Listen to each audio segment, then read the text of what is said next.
Hi, I'm Mina Lezcano, and this is Eatery Pulse News, a news network dedicated to Washington, D.C.'s restaurant and food service professionals. Some of the topics we're covering today are current trends in healthy eating, loyalty programs, and Filipino foods. Let's get started and take a look at current trends in healthy eating. Our venue for today is the Grace Street Collective, which is in Georgetown, and it incorporates South Block, Grace Street Coffee, and Sandwich.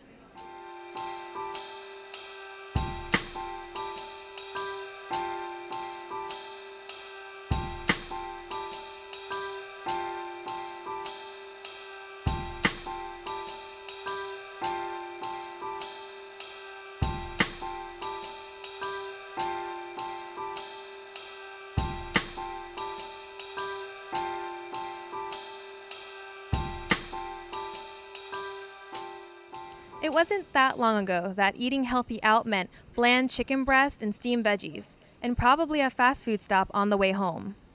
Since then, the whole concept of healthy eating has evolved. Now, there are a variety of healthful options on nearly every restaurant menu in the metro area. Not only has the image of a healthy meal expanded, market research firms like the NPD Group are now seeing that customers are defining healthy for themselves. Even though terms like dieting and counting calories are being replaced by eating healthier, restaurants that feature skinny menus or nutrition labeling will tell you that diners find calories just as important as they've always been. Take Subway. They outnumber McDonald's by 10,000 units, and their empire was built on their Fresh Fit menu and fresh, healthy ingredients. Even Diet Buster Cheesecake Factory has a Skinnylicious menu. Many health-conscious customers are looking for supercharged nutritional ingredients, and they find them at places like the Protein Bar at Penn Quarter. Their popular superfood salad comes with roasted organic tofu, chickpeas, hemp seed, avocado, and their own chia dressing. Anyone with a special dietary consideration must check out The Little Beat, a fast casual restaurant in DuPont Circle. Their online menu can be sorted by vegan and vegetarian, as well as dairy, soy, gluten, and nut-free diets. You can even click on the menu item just to get the nutritional information. Many people are now familiar with the digestive benefits of fermented foods such as kimchi and kombucha. But what about pizza? The pizza dough at Shaw's new restaurant, All Flour, features pizza dough that's been fermented for 3 whole days, which they say improves the flavor and the texture. You just gotta try it. Quick service and food retail stores have been especially responsive to customers' ever-changing needs, and few do better at healthy than DC's South Block Juice. This is where ultra healthy meets ultra tasty, and we're actually about to head inside to interview with Antoine, the manager for the South Block at Georgetown. So we're here today with Antoine of South Block in Georgetown. So South Block started off in the gym at GW in 2004. You've got 7 locations now. Why do you think it's been so successful? Well, we've been so successful, honestly, because of the will and the drive that we have to really be successful. We have a passion for what we do, and we never stray away from that passion. Our passion is to change the world one block at a time, and that's really what we do. We want people to come, enjoy the place, but also have an experience, not just come to get acai bowls and smoothies. We don't want you to just be healthy. We want you to spread the word, have your friends come along with you, have them be healthy, have your parents be healthy, talk to your little sisters, your little brothers, all those things. And we have a true passion about making the world healthier. I mean, people, nowadays there's a lifespan of maybe 55, 60 years. We want people to live to 80, 90 years old, and we have a true passion to really make that happen. Each of your locations is a bit different from the others. Tell me about that. So in our Virginia stores, we do somewhat of a traditional thing where we do sandwiches, coffee, smoothies, bowls. Here in our DC locations, we've recently opened the one in Union Market and here. We not necessarily want to stray away from those things, but we want to put the focus more on the acai and the actual smoothies and the actual juice cleanses, because that's actually the wave right now. A lot of kids, they're getting away from, going and cycling all day and not eating to let's cleanse our body, clean our body, because there's a lot of things we put in that we're not actually just cleansing out. We're putting them in and working out, and we're not really making ourselves healthier. So here at our DC locations, we just want to focus on the actual healthy things more than just things people are going to enjoy to eat, like sandwiches and things like that. We want to actually focus on our juice cleanse and things that we really aspire to get out there to people to help them get better. So which menu items are your biggest sellers? So our biggest sellers, they differ from store to store.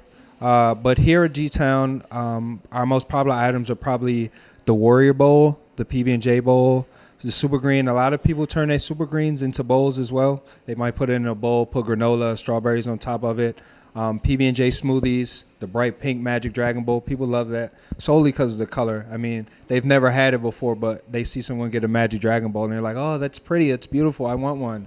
And they get it and they enjoy it. So those are probably our top 5 maybe best-selling items: Warrior Bowls, PB&J Bowls, PB&J smoothies. I love a PB&J smoothie myself. So those are our best items we sell here.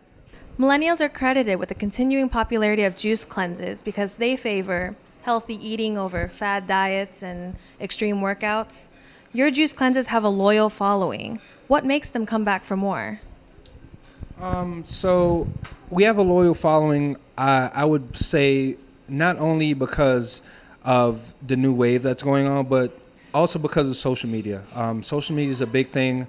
We have a very large following from our Soul Cycle fans down the street, and they're really, really big in like mass advertising and getting us out there because we treat them like, you know, they're our friends. And a lot of millennials, they're very, very like friendly. They're really cool, and they want to come to a place that's somewhat like that, really, really hip, where they feel like they could bring all their friends, chill out, just talk, just, you know what I mean, rap, just relax themselves.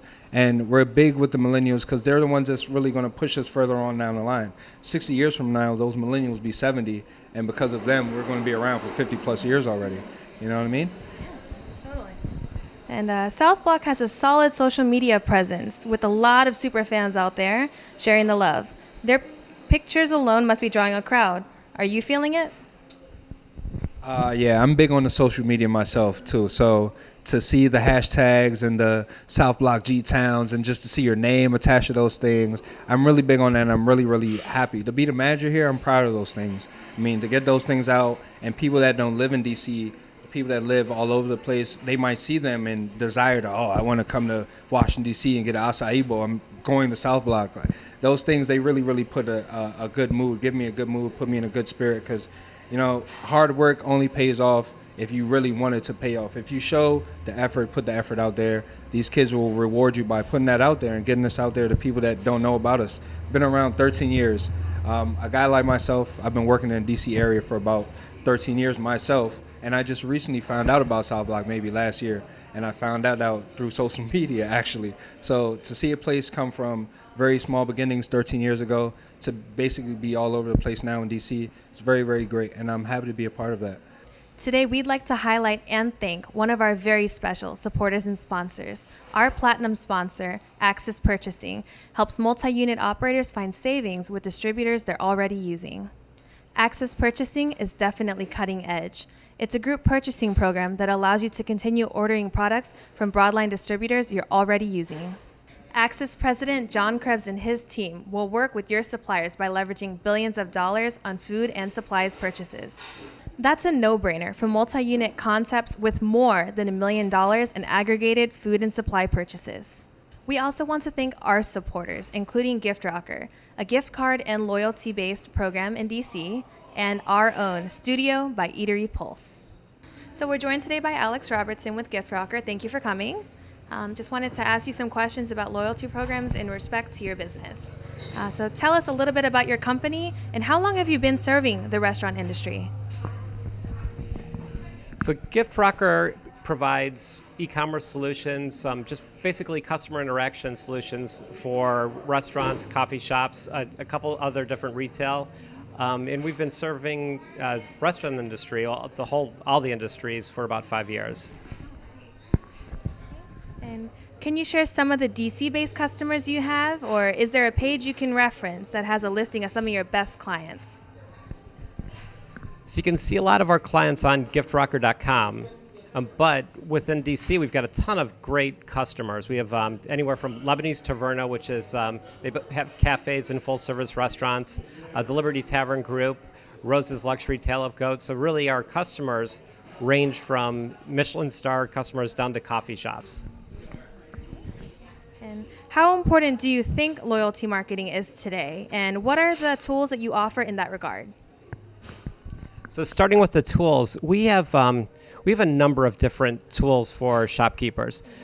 First, we just feel like we want to really ease the interaction between a restaurant manager or an owner and the customer. So if there's ever a problem, we want to make it very easy for a restaurant owner to just go and email a gift card to a customer from their iPhone. Sorry we messed up. Here's a little something for you. But also, that's a great thank you for somebody who's a catering customer. So when you think about loyalty, you think about wow, working with your customers and kind of rewarding them as you go along, not necessarily a loyalty program, but we do have loyalty programs both the punch card as well as the calculate, spend, and send out rewards that are either gift cards or brunch for two. And many restaurateurs are looking to provide experiential dinners and to increase their customer-facing events. How is GiftRocker helping with these initiatives? So within GiftRocker, really you can start off just by selling gift cards from your website, but very easily, just with a couple clicks, you can also sell a wine dinner or a beer dinner. So we actually have a platform that allows you to really go and sell whatever you want to your customer or interact with them however you want. And we also do kind of experience type things where you can have a prefix dinner for two for the month of March that's sold at a discount that a restaurant can just manage on their own. They can put that out there, which is, I think, both good for the customer as well as for the restaurateur. Technology is becoming such a big way for customers to research, interact with, and purchase from restaurants. In your opinion, what are some changes in the past few years that are noteworthy and highly relevant to DC area's restaurant owners? A number of things. I'd say first, the website has really become kind of a tool for restaurateurs to go and interact with their customers, to let them know not just where they are and what their phone number is, but what's their menu, introducing the chefs, making the chefs a little bit more celebrity-like. But then you go down and you say, well, now every manager, every owner, every waiter, waitress has an iPhone or some sort of a something that they can go and update Facebook or update Twitter. So it's really become kind of a real-time application that they can use to go and communicate with their customers. So that's all good. From my perspective, I love the fact that they can sell a lot of stuff online to their customers.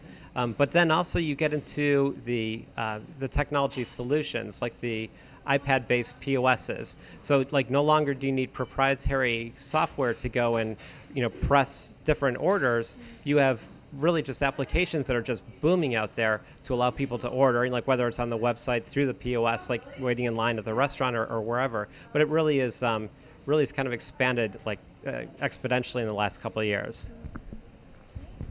Thank you for joining us today. If you like to stay current on industry news, but don't have the time to find and filter through the masses of information, Eatery Pulse News is perfect for you. We hand select information we know is important for DC restaurant community and present it to you on this show, as well as in our digital magazine and newsletter. Some of our upcoming topics include mobile systems and customer engagement, food delivery trends, and the culture of convenience. To make sure you're not missing out on anything, visit us at subscribe.eaterypulse.tv to get some information on our magazine and newsletter. People from nearly every country make their home in Washington, D.C. Lucky for us, they also bring their cuisine with them as well. The popularity of Filipino food has been on the rise for the past few years, but it was catapulted recently when Bon Appetit rated DC's Bad Saint #2 in the best restaurants of America. It's been said many times that the best ethnic restaurants in DC are in the suburbs. The most popular item on the menu at the Fairfax Inn restaurant in Falls Church is a Filipino breakfast dish, tosilog, which is sweet pork, a sunny-side-up egg, garlic fried rice, and definitely worth trying. Never miss a beat with us, and make sure to sign up at subscribe.eaterypulse.tv. Also, catch us on Facebook, Twitter, and Instagram.